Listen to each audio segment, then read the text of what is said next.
Hello guys, welcome back to the channel. This is the Routledge History of Literature in English, Part 58. So let's dive in the world of literature.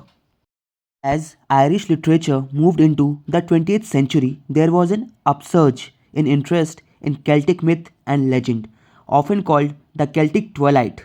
This is more of a renaissance than a decline, but it tended to be looked on rather in the same way as the sentimental Scottish Cailleach school at around the same time.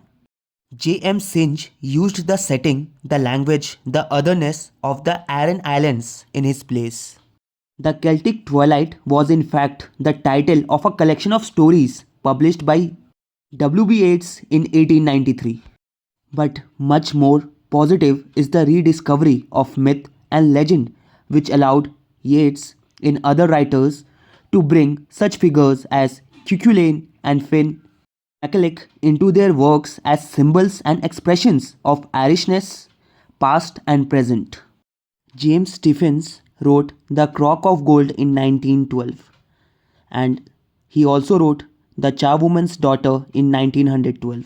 Seamus O Sullivan wrote The Twilight People in 1905.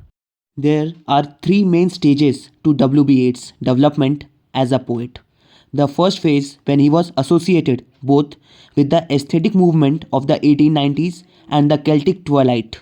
A key early poem is The Lake Isles of Innisfree, a poem of idealistic escape which dates from Yeats's stay in London in 1890. Two lines are given from the poem, and the lines are I will arise and go now and go to Innisfree, and a small cabin built there of clay and wattles made.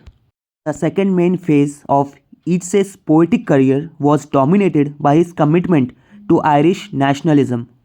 In one of his most famous poems, Easter 1916, Yeats describes the Easter Rising of 1916, in which, as part of their continuing struggle for independence, Irish nationalists launched a heroic but unsuccessful revolt against the British government.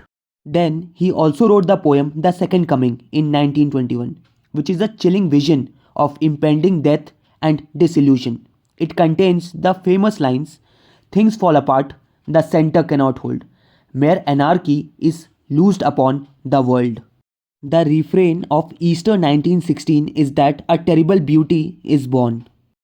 Between the First World War and 1930, the most significant volumes Yeats published include The Wild Swans at Cool in 1917, Michael Robarts and the Dancer in 1921, The Tower in 1928, and The Winding Stair in 1929.